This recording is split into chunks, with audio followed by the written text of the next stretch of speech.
Hey guys, I'll be explaining the problems E and F of Codeforces round 702 div 3.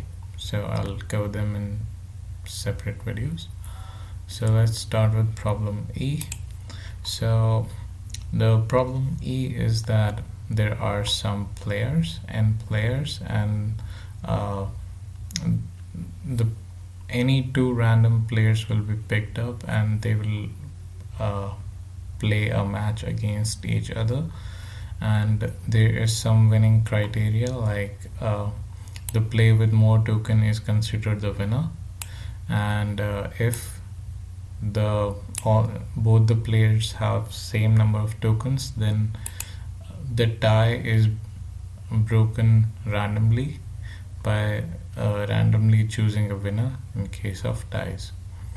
So we have to tell that how many possible winners are there and who they are. So yeah, that's it. So first of all, let's see. So I have taken this example, the first example of sample case. Here these are the tokens, and this player 1 has token 1, player 2 has token 2, player 3 has token 4, and player 4 has token 3.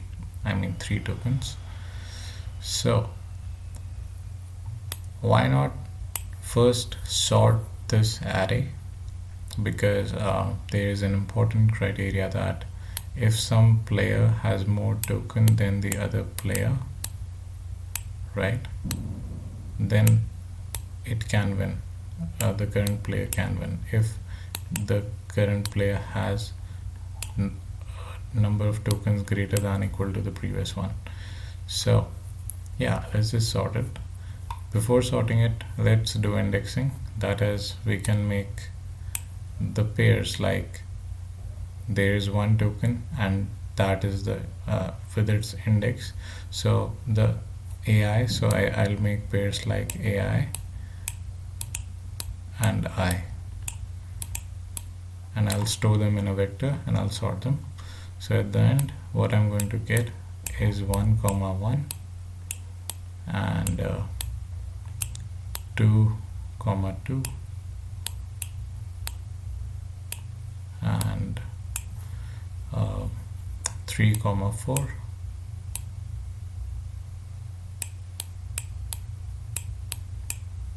and 4,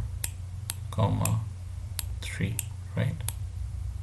So yeah, so now there's one thing to notice, that if I'm at a certain player like this, if I'm at this player, then this player will surely win with all the players that are before it, because a of I will be greater than equals to a of a minus 1, right? So this play will win with this and with this. Similarly, this play is going to win with this play, and this play, right? So what we can look for is, I know that current player can win when it plays with the previous player, but it should in order to be the winner, it should also win with the players which have higher token than this, which are to the right of it. So what we can do is, first we'll try to maximize, or like I'll try to gather as much token as possible for the current player. That is, first the current player will play with all the players before it, and then it will try to play with all the players after it. So let's see.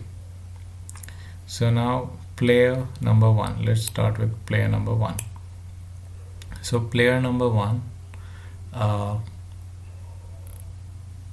so I'll use the concept of prefix sums.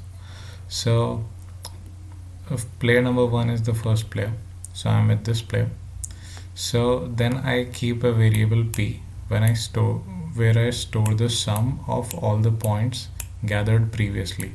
So when I reach this point, the all the points that I have gathered is 1, but the current player has 2 tokens, which means that all the previous player cannot win with this player, right? Because all the tokens gathered till this point,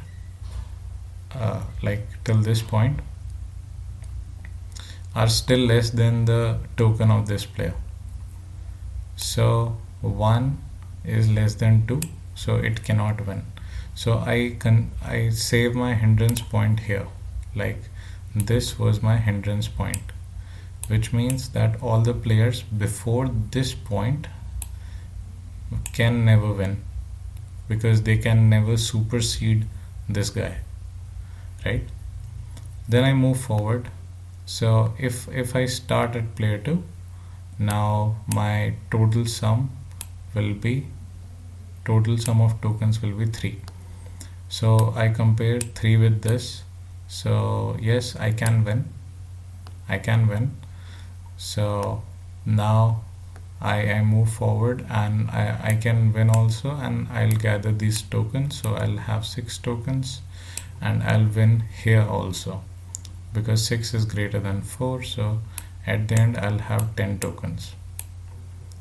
So the only point of hindrance was here, which means the point of hindrance was here, which means all the players before it can never win, and all the players after it will win. So now also you can just traverse over the left part, and you will know that which players will not win, and you can remove those players because you have already saved the index.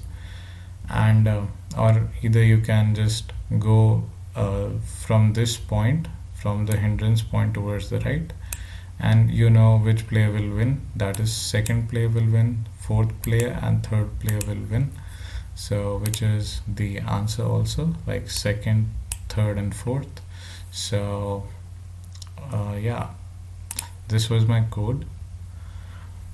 Here you can see that I have saved the hindrance point, and this is the prefix sum, which is initially the sum of first element. Then I start from the second element, and if I see if the prefix sum till that point is less than the tokens of the current player, then this is the hindrance point. And then I move forward, keep adding the points, like keep adding the token points.